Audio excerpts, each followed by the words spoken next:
Hello dear exam comrades, তোমাদের প্রত্যেককে welcome exam comrades ইউনিভার্সিটিতে। আশা করি তোমরা প্রত্যেকেই ভালো করে পড়াশোনা শুরু করে দিয়েছো এবং সামনেই তো মিসলেনিয়াসের মেন্স এবং অন্যান্য আরও পরীক্ষা আছে, ক্লার্কশিপের মেন্স, এনটিপিসির পরীক্ষা, এখন তো রেলের টেকনিশিয়ানের পরীক্ষা যা দিচ্ছ তোমরা, তো সামনে প্রচুর পরীক্ষা। আবারও পিএসসির অনেকগুলো পরীক্ষার টেন্টেটিভ ভ্যাকান্সি আসছে, সেটা সবার শোনা যাচ্ছে। তো সুতরাং পরীক্ষার কিন্তু পরপর থাকছে। শীতের আমেজ নাও, তার সঙ্গে সঙ্গে পড়াশোনাটাও জোর কদমে করো। এবং তোমরা জানো যে আমাদের যে মিসলিনিয়াসের মেন্সের জন্য যে সেশন যাচ্ছে, সেখানে তো আমরা সপ্তাহে 5 দিন রুটিন ওয়াইজ ক্লাস করাচ্ছি। তো তোমরা তো যারা যারা জয়েন করোনি, প্রথমবারের জন্য ভিডিওটা দেখবে, তারা এই ডেসক্রিপশন বক্সে যে লিঙ্ক দেওয়া আছে সেখানে জয়েন করে যাও টেলিগ্রামের, কারণ আমরা প্রতিটা ক্লাসেরই নোটপত্র ওখানে দিয়ে দিচ্ছি। এছাড়াও প্যারালালি আমাদের পেইড ব্যাচ এবং অফলাইন এবং অনলাইনে চলছে। তো যাই হোক, আমরা যদি প্রসঙ্গে চলে আসি স্যার, আজকের জিএস পেপার মেন্সের জন্য যেটা খুব ইম্পর্টেন্ট একটা রোল প্লে করে, তো সেক্ষেত্রে আমাদের পূর্বাঞ্চল ভারতবর্ষের যে ইস্যুগুলো রয়েছে নর্থ ইস্ট রাজ্যগুলোকে নিয়ে আন্তর্জাতিক ক্ষেত্রে বা অন্তর্বর্তী রাজ্যগুলোর ক্ষেত্রে, সেক্ষেত্রে বেশ কিছু কোশ্চেন কিন্তু মিসলিনিয়াস পরীক্ষার ডেসক্রিপটিভ পেপারে এসেই থাকে। তো আমরা এই জোনটাকে কিন্তু অন্যরকমভাবে গুরুত্ব দিয়েই দেখছি, যাতে তোমরা এখানকার কমন পাও কোশ্চেন।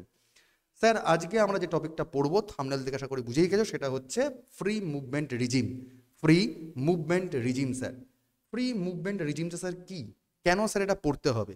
তোমরা যদি স্যার একটু খবরের কাগজগুলোকে ভালো করে দেখো, তাহলে দেখবে দ্য হিন্দুতে একটা আর্টিকেল বেরিয়েছিল ফেব্রুয়ারি মাসের 8 তারিখ নাগাদ, এই 2024 সালেই, যেখানে খবরে পরিষ্কার করে বলা হচ্ছে যে ইন্ডিয়ার সরকার, ভারত সরকার বলছে যে India suspend free movement regime with Myanmar. অর্থাৎ ভারতের সঙ্গে মায়ানমারের যে অবাধ চলাচল ব্যবস্থা ছিল সেটা স্থগিত হয়ে যাচ্ছে। স্যার, কি এমন কারণ হলো যে ব্যবস্থা স্থগিত হয়ে যাচ্ছে? ব্যবস্থাটা চালু হলোই বা কেন? ব্যবস্থাটা কি জিনিস? ব্যবস্থাটাই বা কি অ্যাকচুয়ালি? তো সেটা আমাদের দেখতে হবে, লিখতে হবে এবং তার ক্রিটিক্যালি অ্যানালিসিস আমরা করে অ্যান্সার রাইটিং কি হয় সেটা শিখে নেওয়ার চেষ্টা করব। স্যার, শিখে যদি নিতে হয় তাহলে স্যার আমরা দেখে নিই তার ব্যাকগ্রাউন্ডটা কি, what is free regime movement regime. এটা যদি দেখা যায় তাহলে দেখতে পাবো যে স্যার, এই যে দেখতে পাচ্ছ ইন্ডিয়া এবং মায়ানমার, ধরে নাও স্যার এটা বর্ডার লাইন, ঠিক আছে, এটা সীমানা। তাহলে এর এইদিকে ভারতের নাগরিক আছে, এইদিকে মায়ানমারের নাগরিক আছে। তো ভারতের নাগরিক এই দিকে যেতে পারবে, আবার মায়ানমারের নাগরিক এদিকে আসতে পারবে। স্যার, এটা তো আমরা জানি দুখানা দেশের ক্ষেত্রে এদিক ওদিক হয়ে থাকে, মানুষজন যাতায়াত করে বিভিন্ন রকম কাজের জন্য হোক, কি স্বাস্থ্যের জন্য হোক, কি শিক্ষা দীক্ষার জন্য হোক, এদিক ওদিক তো করে, বা কিংবা ঘুরতে যাওয়ার জন্য হোক। তাহলে স্যার সমস্যাটা কি, কেন স্যার এটা পার্টিকুলার এই টার্মটা কেন হচ্ছে free movement regime? Free movement রিজিমটা হচ্ছে যেখানে কোনো রকম ভিসা লাগে না, কোনো রকম ভিসা লাগে না, বরং শুধু বর্ডারে একটা পারমিশন লাগতে পারে। সেই পারমিশন নিয়ে তুমি কি করতে পারো, একটা পাস পাবে। সেই পাসটা নিয়ে তুমি দুই দেশের যে কোনো নাগরিকরাই, তারা একটা নির্দিষ্ট অঞ্চল, সেই অঞ্চলের মধ্যে তোমরা যাওয়ার এখতিয়ার বা পারমিশন পাবে এবং সেখানে থাকার সুবিধা পাবে অন্তত 2 বছর, একবার বছরে অন্তত দুবার, 2 সপ্তাহের জন্য, 2 উইকস পার ভিজিট। 1 বছরের মধ্যে 2 সপ্তাহের জন্য সেখানে তুমি থাকার অধিকারও পাচ্ছ, কোনো রকম ভিসা ছাড়া, পারমিশন ছাড়া। তুমি জাস্ট একটা পাস নিয়ে, পারমিট নিয়ে থাকতে পারছো বছরে, 1 বছরে 2 সপ্তাহ তুমি থাকতে পারছো, এদিক ওদিক করতে পারছো। একেই স্যার বলা হচ্ছে ফ্রি মুভমেন্ট রিজিম। তো কি এমন কারণ হলো ভারতবর্ষের সাথে মায়ানমারের যে এদিক ওদিক করছে?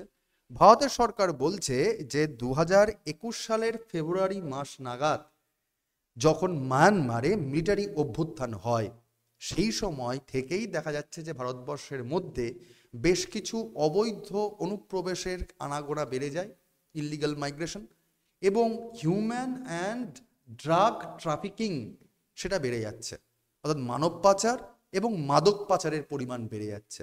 অর্থাৎ ভারতের ইন্টারনাল সিকিউরিটি নিয়ে, অন্তর্বর্তী নিরাপত্তা নিয়ে প্রশ্ন উঠছে। তো সেই নিরিখেই ইন্ডিয়ার সরকার এটাকে বন্ধ করার কথা বলেছে। স্যার, এবার এটা অন্তর গভীরে আমরা যাওয়ার চেষ্টা করব। তোমরা দেখতে পাচ্ছ এটা স্ক্রিনে ম্যাপ দেয়া আছে। যদি ম্যাপটাকে স্যার ভালো করে পর্যবেক্ষণ করো, তোমরা দেখতে পাবে নর্থের দিকে স্যার চায়না, এবং তলার দিকে স্যার তোমরা জানো যে এদিকে মায়ানমার এবং বাংলাদেশের ছোট্ট একটু বর্ডার শেয়ার করা হয়, যাকে চট্টগ্রাম বলে, তারপরে বঙ্গোপসাগর। অর্থাৎ এটা স্যার দক্ষিণ দিক। এখন প্রায়শই বাংলাদেশ নিয়ে ইস্যু খবরে উঠছে, তো আচ্ছা, কথা প্রসঙ্গে বলে রাখি যে বাংলাদেশ ইস্যুটা কিন্তু তোমাদের করিয়ে দেওয়া হবে, তোমরা অনেকেই ক্লাসে ডিমান্ড করেছিলে, কিন্তু এখনই করছি না। তার কারণ কোনো কারেন্ট অ্যাফেয়ার্সের একটা গতিশীলতা আছে, কোনো বহমানতা আছে। তো যতক্ষণ না তার একটা পরীক্ষার আগ দিয়ে একটা স্টেবল জায়গায় যাচ্ছে, যেহেতু ভারত বাংলাদেশের সম্পর্ক কূটনৈতিক স্তরে, রাজনৈতিক স্তরে, সাংস্কৃতিক স্তরে তার একটা গুরুত্বপূর্ণ ভূমিকা রয়েছে এবং ভৌগোলিক ক্ষেত্রে গুরুত্বপূর্ণ ভূমিকা রয়েছে, দেখবে তোমরা ভারত সরকার বা পশ্চিমবঙ্গ সরকার থেকে খুব দারুণ কোনো সরকারি মন্তব্য আসছে না। তো তোমরা ভাবি প্রজন্মের আমলা হতে চলেছো বিভিন্ন দপ্তরে। তো তোমরাও সেই সেশনটাকে অনুধাবন করার চেষ্টা করো। আমরা করিয়ে দেবো ঠিক পরীক্ষার ঠিক আগ দিয়ে যে বহমানতা তোমাদের লাগবে, যে বাংলাদেশে আপনার ইন্ডিপেন্ডেন্স 1971 কী করে সরকারে আসছে, তারপরে হাসিনা সরকার কি করে পাল্টে যাচ্ছে, অচলাবস্থা আসছে কেন, সংখ্যালঘুদের অত বড় অত্যাচার কেন হচ্ছে, সেটা কোনো রাজনৈতিক কোনো ষড়যন্ত্র, নাকি কোনো রকমভাবে অশিক্ষা কুশিক্ষা সম্প্রচার, নাকি কোনো রকমভাবে আর্থিক কারচুপি, নাকি কোনো রকম সন্ত্রাসের একটা হানা হওয়ার সম্ভাবনা, এই সমস্ত কিছু দিকগুলোকে আমরা অ্যানালিসিস করব পরীক্ষার আগ দিয়ে। শুধু গল্প যেহেতু হচ্ছে, এগোচ্ছে, তার নদীর যেমন বয়ে যায়, তো কারেন্ট অ্যাফেয়ার্স এরকম করে বয়ে যায় স্যার, সুতরাং তার বহমানতা বজায় রেখেই আমরা করিয়ে দেবো, চিন্তা করো না। চলে আসো এই particular Bharat Myanmar border region নিয়ে। স্যার এই রিজিয়ানটাকে স্যার মূলত বলা হয়ে থাকে পোরাস বর্ডার। দেখতে পাচ্ছি স্যার লেখা আছে পোরাস বর্ডার। পোরাস বর্ডার মানে হচ্ছে ছিদ্র ছিদ্র অঞ্চল রয়েছে, তো ফাঁক ফোকর রয়েছে স্যার। ফাঁক ফোকরটা কেন, কি বিষয়বস্তু? নর্থে অরুণাচল প্রদেশ আর এইদিকে মিজোরাম, টোটালটা যদি আমরা কাউন্ট করে নিই, ভারতবর্ষের সঙ্গে মায়ানমারের বর্ডার রয়েছে 1643 কিলোমিটার। 1643 কিলোমিটার তোমার হচ্ছে টোটাল বর্ডার রিজিয়ান। ওপর থেকে যদি দেখি তাহলে অরুণাচল প্রদেশে তোমার রয়েছে 520 কিলোমিটার এরিয়া বর্ডার শেয়ার করছে। নাগাল্যান্ডে শেয়ার করছে তোমার 215 কিলোমিটার অঞ্চল। মণিপুর, যেটা খুব তোমরা মণিপুর সংকট অলরেডি ভিডিওতে দেখে নিয়েছো, একটা ক্লাস করিয়েছিলাম মণিপুর সংকট নিয়ে। তো মণিপুর যেটা উত্তাল অবস্থায় রয়েছে, সেখানেও কিন্তু 398 কিলোমিটার বর্ডার এরিয়া রয়েছে। এছাড়া মিজোরাম অঞ্চলেও কিন্তু 510 কিলোমিটার বর্ডার রিজিয়ান রয়েছে। তো এটা হাই ভোল্টেজ জোন। এইখানে ফ্রি মুভমেন্ট হচ্ছিল, ফ্রি মুভমেন্ট রিজিম তৈরি হয়েছিল কিছু নির্দিষ্ট কারণের জন্য। সেটা কি সেটাও পড়বো এবং কেন বন্ধ সেটাও পড়বো। আমরা ধীরে ধীরে ধীরে তার অ্যানালিসিসে ঢোকার চেষ্টা করি স্যার। স্যার এই যে পার্টিকুলার নর্থ থেকে সাউথের দিকে যদি আমরা আসার চেষ্টা করি, তাহলে এর দক্ষিণ পূর্ব দিকের যে এশিয়ার অঞ্চলগুলো, দেশগুলো রয়েছে, বুঝতেই পারছো স্যার, এইদিকে চায়না স্যার, এদিকে ভিয়েতনাম, লাওস, থাইল্যান্ড, এদিকে পুরোটাই মায়ানমার, এদিকে স্যার বাংলাদেশ, এদিকে ইন্ডিয়া। তো চায়নার অর্থনৈতিক প্রভাব এই দক্ষিণ চীন সাগর অঞ্চল বা ইন্দো প্রশান্ত মহাসাগরের যে দক্ষিণ এশিয়ার যে অঞ্চলগুলো ওপর, সেটা তোমরা জানো, এবং কিভাবে তারা চাপ তৈরি করে ভারতের ওপর সেটাও তোমরা জানো। এবং পৃথিবীর দুটো দেশ, চায়না এবং ইন্ডিয়ার জনসংখ্যা বেশি, এবং আমাদের দুর্ভাগ্য কিছু কিছু ক্ষেত্রে দেখাই যায় যে বেশ কিছু কি বলবো লোভী দুর্নীতিবাজ লোকের জন্য প্রায়শই সমস্যা হচ্ছে। কিন্তু আমাদের দেশের একটা প্লাস পয়েন্ট এই সময়ে যাচ্ছিল, সেটা হচ্ছে বিশ্বের 1 নম্বর জনসংখ্যার দিক থেকে আমরা হচ্ছি একটা দেশ। শুধু তাই নয়, আমাদের এখানে ইউথের পরিমাণ বড্ড বেশি ছিল। এই ইউথ, যুবক, যাদের কর্মক্ষমতা সব থেকে বেশি, এদের যদি সব থেকে বেশি পরিমাণে যে কোনো সরকারি বেসরকারি সমস্ত ক্ষেত্রে যদি কর্মসংস্থানের ব্যবস্থা হতো, তাহলে ভারতবর্ষ আরও বেশি করে এগোতে পারতো। যদি না এই সময়টা নানা রকম স্কিম করে করে করে করে তাদের ডেভেলপ করার চেষ্টা না করা হয়। স্কিমের জন্য সেটা সবচেয়ে দরকার, সেটা হচ্ছে এমপ্লয়মেন্ট। আনএমপ্লয়মেন্ট রেখে দিয়ে শুধুমাত্র যদি ভাতা দেওয়ার ব্যবস্থা হয়, তাহলে সেটা খুব বিরক্তিকর ব্যাপার। বিরক্তিকর ব্যাপার শুধু তাই নয়, এটা আমাদের দেশের জন্য ক্ষতিকারক দিক হবে। তার কারণ এই যে ইউথ জেনারেশন, এটাও তো বয়সের দিকে চলে যাচ্ছে, বুড়ো হয়ে যাবে, তখন কিন্তু ইকোনমিকে ব্যালেন্স করা আবার মুশকিল হয়ে যাবে।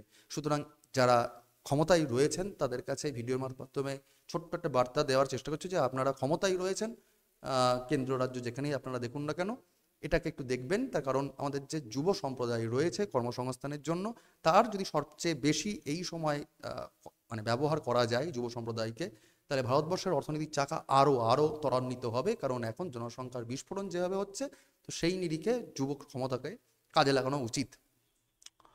তো যাই হোক, এই অঞ্চলটা তাহলে sensitive zone sir, porous border বলা হচ্ছে। পোরাস বর্ডার স্যার কী জিনিস, এই ছিদ্রযুক্ত অঞ্চল স্যার কী জিনিস?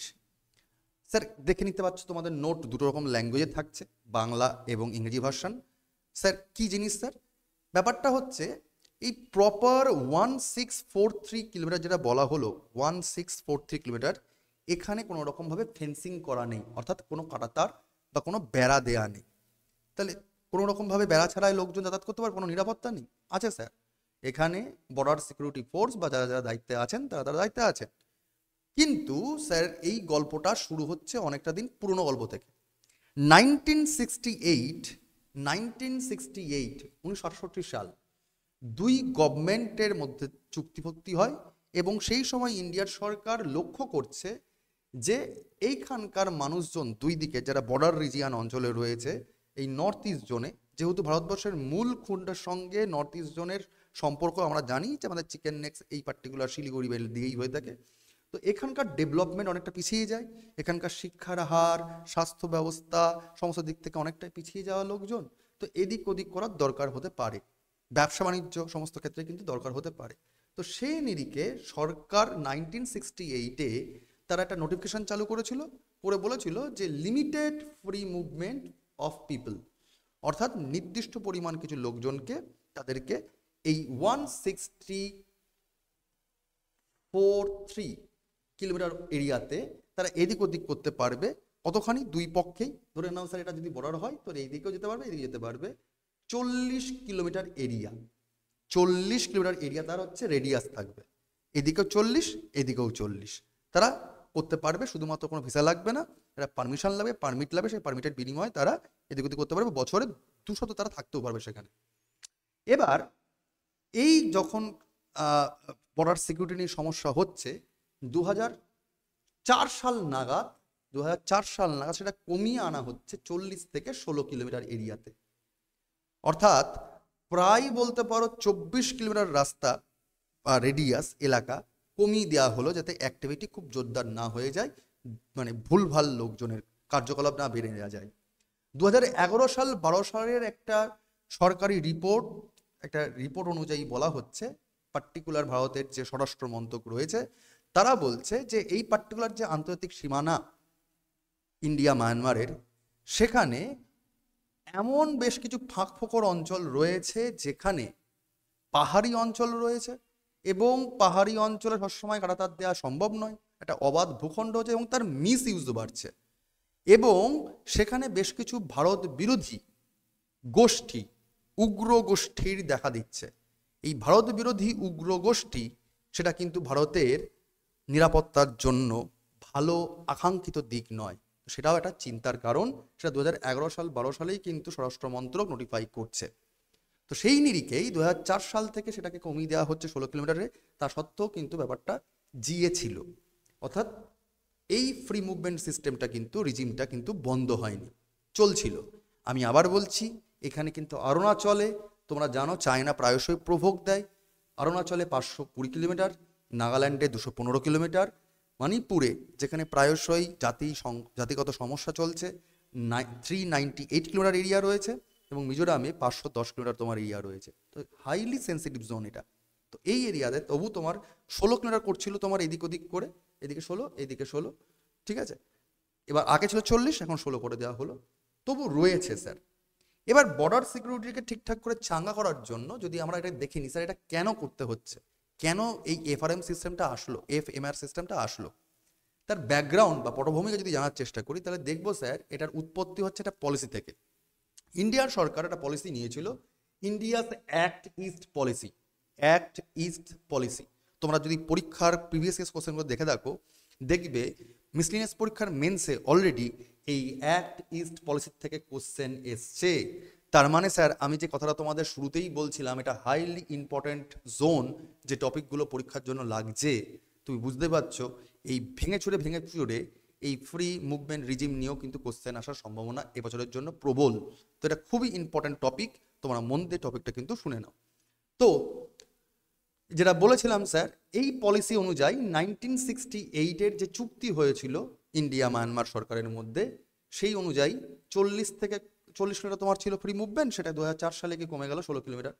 কেন করা হয়েছিল স্যার, কারণটা কি? কারণটা যদি দেখা যায় তাহলে মূলত সরকার বলছে 3টে কারণ ছিল। এক, স্থানীয় বাণিজ্য বৃদ্ধি করতে হবে, বুস্টিং লোকাল ট্রেড। আঞ্চলিক যে ব্যবসা বাণিজ্যগুলো রয়েছে, এদিক ওদিক করার যে মার্কেট বা অঞ্চলে অঞ্চলে যে পকেট ইকোনমি রয়েছে, সেগুলোকে চাঙ্গা করতে হবে। এছাড়াও এনহ্যান্সিং ক্রস বর্ডার অ্যাক্সেস। প্রচুর মানুষের স্বাস্থ্য নিয়ে সমস্যা হয়, যে দেখা গেল ওই দিকে যেতে পারলে হেলথের ভালো ট্রিটমেন্ট হয়ে যেতে পারে, তো সেই নিরিখে তার স্বাস্থ্যর জন্য, এডুকেশনের জন্য এদিক ওদিক করার দরকার হতে পারে। তো এইটা দরকার আছে, এনহ্যান্সিং ক্রস বর্ডার অ্যাক্সেসকে দেওয়া দরকার। ভিসার চক্করে মানুষ যদি আটকে যায়, তাহলে স্বাস্থ্য ইমিডিয়েট অ্যাকশন, এডুকেশন মানুষের প্রাইমারি রাইট, ফান্ডামেন্টাল রাইট, তো সেই এইগুলোর জন্য হেলথ প্রাইমারি ফান্ডামেন্টাল রাইট। তো যে কোনো দেশের নাগরিকরা হোক না কেন, এই এনহ্যান্সিং ক্রস বর্ডার সিস্টেম চালু করতে পারলে, তাহলে সেখানে মানুষজন হেলথ কেয়ারটা যেমন মানে একটা ক্রেডিবিলিটি পাচ্ছে, তেমন এডুকেশনটাও কিন্তু একটা ঠিকঠাকভাবে তার অ্যাক্সেস পাওয়া যাচ্ছে। এছাড়াও দুই দেশের যে কালচারাল মৈত্রী রয়েছে, সামঞ্জস্য রয়েছে ভারত বার্মার মধ্যে, এবং পার্টিকুলারলি তোমরা জানো যে আসিয়ান বলে একটা সংস্থা আছে, তাই না? তোমরা পড়েছো আসিয়ান, এছাড়া তোমরা পড়ো হচ্ছে গিয়ে G20, এগুলো জিনিসগুলো তোমরা পড়ে থাকো, বিমস্টেক, এই ধরনের তথ্যগুলো পড়ো, তোমাদের এই পরীক্ষাগুলোর জন্য ইম্পর্টেন্ট। তো আসিয়ানে যে সাউথ ইস্ট এশিয়ান নেশনসের মধ্যে যে যে দেশগুলোর মধ্যে অর্থনৈতিক চুক্তি, এডুকেশনাল চুক্তি, স্বাস্থ্যগত উন্নতি, টেকনোলজিক্যাল ডেভেলপমেন্ট, এগুলো তো প্রায়শই মৌসাইন হয়ে থাকে। তো এই যে কথাবার্তাগুলো দেওয়া হয়েছিল যে ভাই আমরা একে অপরকে কাঁধে কাঁধ মিলিয়ে লড়াই করে একটা অঞ্চলকে, দক্ষিণ পূর্ব দেশ, পৃথিবীর দক্ষিণ পূর্ব এশিয়ার দেশগুলোকে একে অপরকে আমরা এগিয়ে নিয়ে যাব, সেই চুক্তি অনুসারে কালচারাল বন্ডিংকে রক্ষা করার জন্য কিন্তু এই FMR বা ফ্রি মুভমেন্ট রিজিম, এটা কিন্তু সমস্যা থাকলেও জিয়ে রাখা চলছিল স্যার। তো স্যার কি এমন কারণ হলো? স্যার এই যে যখন নিরাপত্তার সমস্যা হচ্ছে, নিরাপত্তার সমস্যাটাকে মোকাবিলা করার জন্য একটা সিস্টেম লঞ্চ করা হলো 2022-23 সালে 100 কিলোমিটার এরিয়া জুড়ে, যাকে বলা হচ্ছে স্মার্ট ফেন্সিং সিস্টেম। যেহেতু এখানে ফ্রি মুভমেন্ট রিজিম রয়েছে স্যার, তাই কোনো রকমভাবে বেড়া দেওয়া যাচ্ছে না, মানে পার্থিব বেড়া, পার্থিব কাঁটাতার দেওয়া যাচ্ছে না, but smart fencing system launch করা হচ্ছে। তাহলে স্যার এখানে স্মার্ট ফেন্সিং সিস্টেমটা জিনিসটা কি? কোনো কাঁটাতার পোতা দেওয়া হচ্ছে যেটা খুব স্মার্ট তার হবে, মানে খুব হার্ড তার হবে, যেটা কাটা যাবে না, কোনো ইলেকট্রিসিটি দিয়ে দেওয়া হবে নাকি, যে টাচ করলেই পুড়ে মরে যাবে, এরকম তো ব্যাপারটা নয়। তাহলে কেসটা কি? স্মার্ট ফেন্সিং সিস্টেম জিনিসটা হচ্ছে স্যার আর টেকনোলজিক্যাল ইভলিউশন। টেকনোলজিক্যালি, প্রযুক্তিগতভাবে তোমাকে কোন মানুষজন এদিক ওদিক করছে, তাদের অ্যাক্টিভিটি কি, তার পুরো সার্ভেলেন্স নেওয়া। অর্থাৎ এখানে পার্টিকুলারলি এই স্মার্ট কথাটা বলতে গেলে সেন্সার বা ক্যামেরা বা কমিউনিকেশন সিস্টেমের ওপর জোর দেওয়া হচ্ছে, রাদার দ্যান ফিজিক্যাল বাউন্ডারি। অর্থাৎ এই যে ফিজিক্যাল বর্ডার ফেন্সিং করে করে করে করে একটা লোককে এদিক ওদিক করা যাবে না, এইটার থেকেও বরং জোর দেওয়া হচ্ছে এই ফ্রি মুভমেন্ট রিজিম ব্যবস্থাটাকে জিয়ে রেখে, ভারত মায়ানমারের মধ্যে অবাধ চলাচল করার ব্যবস্থাকে জিয়ে রেখে কন্ট্রোল করার জন্য এরিয়াতে free fencing, smart fencing system launch করা হয়েছিল 2022-23 সালে লঞ্চ করা হয়েছিল স্যার, ঠিক আছে? এবার এটা দরকার কেন পড়লো? তোমরা জানছোই যে বেশ কিছু কারণ এই অঞ্চলে অলরেডি আমরা বলে দিলাম যে কি কি সমস্যা ছিল। যদি পার্টিকুলারলি সমস্যাগুলো দেখি, স্পেসিফিক করো, তাহলে দেখবে এই অঞ্চলে বেশ কিছু জাতিগত ঝামেলা রয়েছে, জাতিগত সংঘাত রয়েছে। যেমন স্যার মণিপুরে, গল্পটা কিন্তু আজকের নয়, তোমরা যারা মণিপুরের সংকট দেখোনি ক্লাসে, আগে একটা ক্লাস করে দিচ্ছি, তারা অবশ্যই প্লে লিস্ট চেক করো, সেখানে ক্লাসটা পুরোপুরি দেখে নিতে পারবে। তো মণিপুর সংকটটা কিন্তু আজের গল্প নয়। তুমি যদি দেখে যাও 2022 সালের গল্প, 22 সালের 3রা মে সরকারি ডেটা বলছে যে এই অঞ্চলে 175টা জীবন নষ্ট হয়েছে, মারপিট করে তারা মৃত্যু হয়েছে, 175 মৃত্যু হয়েছে। এর মধ্যে যদি মণিপুরে দেখো 2022 সাল স্ট্যাটাসই বলছে যে পার্টিকুলারলি 201টা রেকর্ড করা হয়েছে দুর্ঘটনা, যার মধ্যে 137টাই কিন্তু হচ্ছে ভারত বিরোধী কার্যকলাপের জন্য। তাহলে ভারত বিরোধী কার্যকলাপ বা ইন্ডিয়া ইনসার্জেন্সি অ্যাক্টিভিটি, এটা কিন্তু প্রচণ্ড পরিমাণে বেড়ে যাচ্ছে। তার জন্য শুধু জাতিগত সমস্যা নয়, এখানে ভারত বিরোধী কার্যকলাপও কিন্তু বেড়ে যাচ্ছে। Manipur is affected by the activities of Meitei. আমরা জানি যে 3টে গ্রুপের আমরা ক্লাসে করেছিলাম আগের দিনের ক্লাসে, মেইতেই, নাগা এবং কুকি লোকজনের মধ্যে সমস্যা ছিল। স্যার এইগুলো লোক, এই যে ট্রাইবাল গ্রুপের সমস্যা তা কিন্তু নয়, এছাড়াও জমি, হামার, এই ধরনের বেশ কিছু ভারত বিরোধী বা উগ্র গ্রুপও রয়েছে, যা তাদের দাবিকে বানাতে দেওয়ার জন্য জোরদার তারা বিদ্রোহ করে চলেছে এখানে। তাহলে বিদ্রোহী গ্রুপ তৈরি হয়েছে এই এলাকাতে। তো সেখানে বেশ কিছু বারবার করে ভায়োলেন্স দেখা যাচ্ছে, বারবার করে এক্সটর্শন দেখা যাচ্ছে, বারবার করে এই পার্টিকুলার ভারতবর্ষের যে উত্তর পূর্বের অঞ্চল সেকে ভেঙে দেওয়ার পরিকল্পনা চলছে, যেটা কোনো রকমভাবে ভারতবর্ষকে ভাঙা দেওয়া যাবে না। 1947-এ যে কষ্ট করে দেশ স্বাধীন হলো, কোনো রকমভাবেই দেশকে আর খণ্ড বিখণ্ড করা যাবে না। তো সেই নিরিখেই স্যার পার্টিকুলারলি এই স্মার্ট ফেন্সিং সিস্টেম এই রিজিয়নে জরুরি হয়ে গেছিল। তো কেন হলো স্যার, এই পয়েন্টটা ক্লিয়ার। এরপর স্যার এর মারফত কি কি জিনিস আনা হলো, এই স্মার্ট ফেন্সিং সিস্টেমের দ্বারা কি কি জিনিস আনা হলো স্যার? এর দ্বারা নজরদারি বাড়ানো হলো। এই যে ক্যামেরা, সেন্সার এগুলোর দ্বারা স্যার নজরদারি বাড়িয়ে দেওয়া হলো। বর্ডার রিজিয়নে ফ্রি মুভমেন্ট সিস্টেম রয়েছে, ফ্রি মুভমেন্ট রিজিম রয়েছে, তার সঙ্গে নজরদারি সিস্টেম বাড়িয়ে দেওয়া হলো। এছাড়াও ট্যাকলিং কমপ্লেক্স সিকিউরিটি চ্যালেঞ্জ, এই যে পার্টিকুলার ভারতের বর্ষের পূর্বাঞ্চলে পাহাড়িযুক্ত অঞ্চল, যেখানে তাদের জাতিগত একটা মেলবন্ধনও রয়েছে, কারণ এই যে নাগা, এই যে কুকি, এই যে মেইতেই গ্রুপ শুধুমাত্র ভারতের অঞ্চলটুকুর মধ্যে থাকছে, অল্প বিস্তর ওই দিকে নেই তা তো নয়, এখানে তো কালচারাল বন্ডিংটাও থাকে, বহু বছর ধরে একটা তার জাতিগত রুট রয়েছে, শেকড় রয়েছে। তো সেইগুলোর জন্য এই যে জটিল নিরাপত্তা একটা ব্যবস্থা, সেটাকে মাথায় মধ্যে রেখেও যাতে আর ভেঙে চুরে না যায়, নিরাপত্তা দেশের জন্য ক্ষতি না হয়, জাতির জন্য ক্ষতি না হয়, সেই জন্য এটাকে কিন্তু করা হয়েছিল, যেটা কাজে দিচ্ছে কোথায়? সামাজিক অর্থনৈতিক ক্ষেত্রে কাজে দিচ্ছে, সোশিও ইকোনমিক সেক্টরে ডেভেলপ করার জন্য, যাতে এইখানকার মানুষের মধ্যে যাতে একে অপরের মধ্যে হানাহানি না বেড়ে যায়, বরং একে অপরের মধ্যে কাঁধে কাঁধ লড়িয়ে অর্থনৈতিক, সামাজিক, রাজনৈতিক, শিক্ষাগত দিক সমস্ত দিক থেকে যেন একটা জাতি এগিয়ে উঠতে পারে, দেশ এগিয়ে যেতে পারে, সেই জন্য এটা করা হয়েছিল, যাতে সিকিউরিটিটাও রক্ষা করা যায়।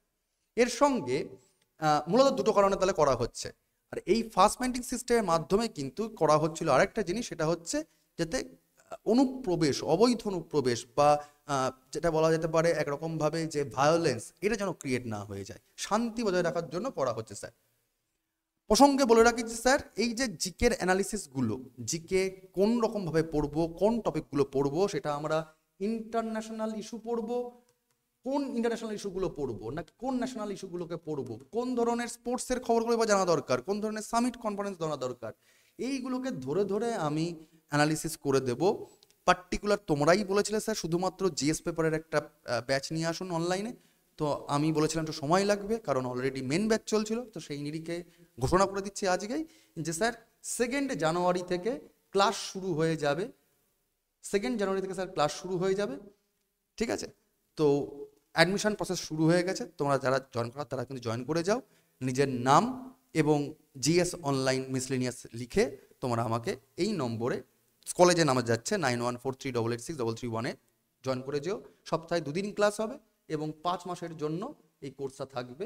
বিস্তারিত তোমরা জেনে নিও হোয়াটসঅ্যাপে বা টেলিগ্রাম গ্রুপে জেনে নিও। তো এটা ব্যাচটা আসছে, যেখানে আমি ধরে ধরে শিখিয়ে দেবো যে কোন পয়েন্টে কি কি লিখতে হবে, তার ফিগারটা কি লাগবে কোশ্চেনের অ্যান্সারটার জন্য, কি ধরনের কিওয়ার্ডে কি ধরনের অ্যাট্রাকটিভ একটা স্ট্রাকচার তৈরি করা যায়, কীভাবে আমরা নোটগুলোকে পড়বো, সেটা বাংলা এবং ইংরেজি মাধ্যমে 2 মাধ্যমেই হবে। যাই হোক, আমরা যদি চলে আসি এই পার্টিকুলার রিজিয়নে ফ্রি মুভমেন্ট রিজিম নিয়ে যেটা বলছিলাম, সেখানে চ্যালেঞ্জেসগুলো কি কি স্যার আছে। চ্যালেঞ্জেসগুলো দেখতেই পাচ্ছিলাম প্রসঙ্গে একটু আগেই, যে স্যার এখানে সিকিউরিটির একটা ল্যাকনেস দেখা যাচ্ছে, নিরাপত্তার একটা ল্যাকনেস দেখা যাচ্ছে। স্যার কি স্যার? পার্টিকুলারলি এই যে পোরাস বা ছিদ্রযুক্ত যে বর্ডার রিজিয়ন, এখানে ইমিগ্রেশন, রাদার ইলিগাল ইমিগ্রেশন বাড়ছে, অবৈধ অনুপ্রবেশের সংখ্যা বাড়ছে এই ফ্রি মুভমেন্ট রিজিম নিয়ে, এটাকে বাজেভাবে ব্যবহার করা হচ্ছে, এই ভালো ব্যবহারটাকে। ইনসার্জেন্ট মানে বিদ্রোহ বাড়ছে, ক্রিমিনাল অ্যাক্টিভিটি স্যার প্রচণ্ড পরিমাণে বেড়ে যাচ্ছে, ট্রাফিকিং অ্যাক্টিভিটি বেড়ে যাচ্ছে। ট্রাফিকিং বলতে যেমন স্মাগলিং, সেটা আর্মস হোক কি ড্রাগস হোক, এই অ্যাক্টিভিটিগুলো বেড়ে যাচ্ছে। সেইগুলোকে রক্ষা করা, অর্থাৎ ইন্টারনাল সিকিউরিটিকে রক্ষা করাটা একটা বড়সড় চ্যালেঞ্জ। এইগুলোকে যদি তুমি বিস্তৃত ভেঙে চুরে পড়ার চেষ্টা করো, তাহলে স্যার দেখবে পার্টিকুলারলি তোমরা জানো যে আসামের একটা উগ্রবাদী গ্রুপ আছে, যেমন United liberation front of Assam, যাকে শর্টে বলে কি আলফা। তারা তাদের দাবিকে অন্যরকমভাবে বিদ্রোহের মারফত এবং উগ্রপন্থার মারফত দাবি দেওয়া করেছিল। তো আলফা গ্রুপ, ঠিক আছে, নাজেহাল করে দেওয়ার মতো অবস্থা করেছে ভারত সরকারকে। তো এই রকম বেশ কিছু কি বলবো বিদ্রোহী গ্রুপ রয়েছে। তেমনি নাগাল্যান্ডে স্যার একটা বিদ্রোহী গ্রুপ রয়েছে, national socialist council of Nagaland, যাকে NSCN বলছে। এগুলো সবই কিন্তু সরকারিভাবে বলা হচ্ছে যে এগুলো বিদ্রোহী গ্রুপ। এছাড়াও কুকিরাও বিদ্রোহ করছে, তো কুকিদের মিলিট্যান্ট গ্রুপ রয়েছে, ঠিক আছে, যেগুলো এই পার্টিকুলার তাদের যে অপারেশনের কাজকর্মগুলো হয় সবে কিন্তু এই border Indo Myanmar border region ধরে। তাহলে এই বিদ্রোহগুলোর আঁতুর ঘর, বিদ্রোহ, সমাজের সন্ত্রাস, এই সমস্ত কিছু আঁতুর ঘর কিন্তু এই বর্ডার রিজিয়ন ধরে রয়েছে, যেটা একটা থ্রেট ইন্টারনাল সিকিউরিটির জন্য ইন্ডিয়ার কাছে। এবং এই বিদ্রোহগুলো করবে কি করে? এই তো সশস্ত্র বিদ্রোহ স্যার, এটা শুধুমাত্র তো আর ওই ধর্ণা দেওয়া বিদ্রোহ নয়। তাহলে স্যার এই বিদ্রোহগুলো কিন্তু আর্মস ওরিয়েন্টেড, সেটা বরং আরও মানুষের প্রাণহানির জন্য ইম্পর্টেন্ট পয়েন্ট। তো আর্মস ট্রাফিকিং হওয়া শুরু হচ্ছে এইসব রিজিয়ন ধরে, যেটাও কিন্তু এই ফ্রি মুভমেন্ট রিজিম ধরেই হচ্ছে, যেটা ভারতবর্ষের সরকারের জন্য অন্যতম একটা চিন্তার কারণ। এছাড়াও যদি আমরা ভালোভাবে দেখার চেষ্টা করি স্যার, এখানে শুধুমাত্র আর্মস হচ্ছে না, এখানকার অর্থনৈতিক যেহেতু খুব একটা ডেভেলপ করার জায়গা তৈরি করার চেষ্টা করা হচ্ছে ফ্রি মুভমেন্ট রিজিম দিয়ে, দুর্নীতি বা ভুলভাল নেগেটিভ মানুষদের জন্য সেখানে স্যার ড্রাগ ট্রাফিকিংয়ের পরিমাণও বেড়ে যাচ্ছে, ড্রাগ ট্রাফিকিং বেড়ে যাচ্ছে। তো ড্রাগ ট্রাফিকিংয়ের কেস যেমন স্যার তোমরা জানো হেরোইন, ওপিয়াম বা যাকে আমরা আফিম বলি, বা মিথামফেটিয়াম, এই জায়গা এই ধরনের ড্রাগ কিন্তু ড্রাগ ট্রাফিকিং এখানে হচ্ছে। এছাড়াও মানে এই ক্রস বর্ডার যে ইস্যুটাকে এনহ্যান্সিং না করে বরং এটাকে কাজে লাগিয়ে ভুলভাল কাজকর্ম চলছে। ইললিগাল ইমিগ্রেশনের কথা তো প্রায়শই বললাম, তোমরা জানো যে স্যার এখানে চায়না রয়েছে, দেখতেই পাচ্ছ, এখানে স্যার মায়ানমার, তো এখানে স্যার বাংলাদেশ। এই মায়ানমারে স্যার এখানটা রোহিঙ্গা ইস্যু, রোহিঙ্গা নিয়ে মিসলেনিয়াস পরীক্ষায় কিন্তু কোশ্চেন এসে, আমি বারবার করে বলছি জোনটা খুবই ইম্পর্টেন্ট। তো রোহিঙ্গা রিফিউজি সমস্যা কিন্তু এখনও রয়েছে, ঠিক আছে। এছাড়া চায়না থেকে চীন ইমিগ্রেন্ট হচ্ছে, প্রায়শই তোমরা দেখবে যে অরুণাচল প্রদেশে প্রায়শই একটা প্রেশার আসে, প্রায়শই প্রেশার আসে, ঠিক আছে। রোহিঙ্গা যে সমস্যা সেটা তো আছেই, তো সব রকমভাবে এখানে মায়ানমারের বেশ কিছু পার্টিকুলার যে এই যে জনজাতির লোকজন তারাও এদিক করছে। মায়ানমারে তো একটা আর গ্রুপ মানে ট্রাইবাল গ্রুপ নেই, এরকম নাগা, কুকি, আমরা তারপরে তোমার এই মেইতেই, এরকম গ্রুপের মতো ওখানেও অনেক ট্রাইবাল গ্রুপ রয়েছে যাদের কিন্তু রুট অনেকটাই একই। তো এদিক ওদিক হয়ে যাচ্ছে, ইলিগাল ইমিগ্রেশন বেড়ে যাচ্ছে, ভারতের জন্য সেটাও কিন্তু চাপের জায়গা, ঠিক আছে। তো এই রকম পরিস্থিতিতে যে এই যে এতগুলো সমস্যা দিন দিন দিন দিন করে বাড়ছে, তো সেই নিরিখে 2024 সালে দাঁড়িয়ে ভারত সরকার বলছে যে না, ইন্ডিয়া মায়ানমারের মধ্যে এই ফ্রি মুভমেন্ট রিজিম আর সম্পর্ক ভালো রাখার জন্য বা এই অঞ্চলের মানুষদের যে ভালো রাখার জন্য চেষ্টা করছিলাম, এই চেষ্টাটা বরং নেগেটিভলি বেশি করে ব্যবহার করা হচ্ছে, অন্যরকম উপায় দেখতে হবে, বাট এই এই উপায়গুলোকে বন্ধ করতে হবে। তো বন্ধ করার যদি তোমাকে বলা হয় কারণগুলো কি, পরপর যদি লেখাও, তাহলে ফার্স্টে বলবে sir ensure the internal security of the country, Bharatvarsha সরকারের নিরাপত্তা বজায় রাখতে হবে, না হলে মুশকিল।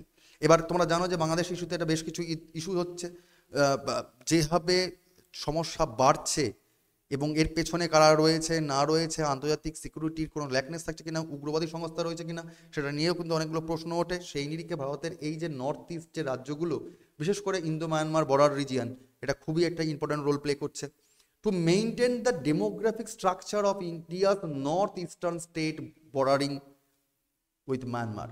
মায়ানমারের সঙ্গে ভারতবর্ষের সীমানাযুক্ত অঞ্চলের যে ডেমোক্রেটিক স্ট্রাকচার রয়েছে সেটাকেও মেনটেন করাটা ভারতের সরকারের একটা বড়সড় চ্যালেঞ্জ। এছাড়াও তো আমি বারবার করে বলছি ইললিগাল ইমিগ্রেশন চলছে। এছাড়াও সবচেয়ে বড়সড় পয়েন্ট স্যার, এটা যেটা অনেকেই তোমরা খেয়াল করো না, যখনই কোনো দুর্নীতি হয় তার জন্য একটা বড়সড় জিনিস হয় সেটা টাকা পয়সা নিয়ে। তো জাল টাকার মোকাবিলা করতে হবে, এটাও এইখান দিয়ে কিন্তু জাল টাকা এদিক ওদিক হয়ে যাচ্ছে, এটা বড়সড় সমস্যার জায়গা। তো জাল টাকা, ঠিক আছে, কাউন্টার ফিট কারেন্সি, এইটাকেও কাউন্টার করাটা একটা ইম্পর্ট্যান্ট রোল প্লে করে ফেলছে। তো সেটাও কিন্তু স্যার অন্যতম একটা চিন্তার বিষয়। তো আমরা যদি স্যার এই বিষয়টাকে পরীক্ষায় কোশ্চেন আসতো, তাহলে স্যার আমরা কি লিখতাম, যে ধরো তোমরা যদি বললো যে write a short note on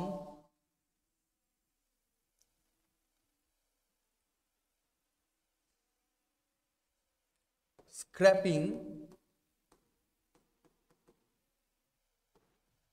of free movement regime between India and Myanmar. ধরো যদি এটা কোশ্চেন আসতো স্যার, তাহলে স্যার এখানে আমরা কি কি পয়েন্ট আউট করতাম। ধরো স্যার এটা 15 মার্কস কিংবা 20 মার্কসের একটা প্রশ্ন, তাহলে স্যার আমরা কি কি পয়েন্ট আউট করতাম। ফার্স্টে ফ্রি মুভমেন্ট রিজিম, এই জিনিসটা গুরুত্ব কেন, হোয়াট ইজ দ্য এসেন্স বা ইম্পর্টেন্স, মানে যে যে পজিটিভ দিকগুলোকে মাথায় রেখে এটা শুরু করা হয়েছিল, স্টার্ট করা হয়েছিল, সেগুলো বলতে হবে। এবং ভেরি শর্ট এখানকার যে নেগেটিভ দিকটা দেখা যাচ্ছে সেটাকে লিখতে হবে, যেটা নাওয়াডেজ ইদানিংকালে যে সমস্যা দেখা যায় সেটা লিখতে হবে। এটা হচ্ছে তোমার ইন্ট্রোডাকশনই হলো,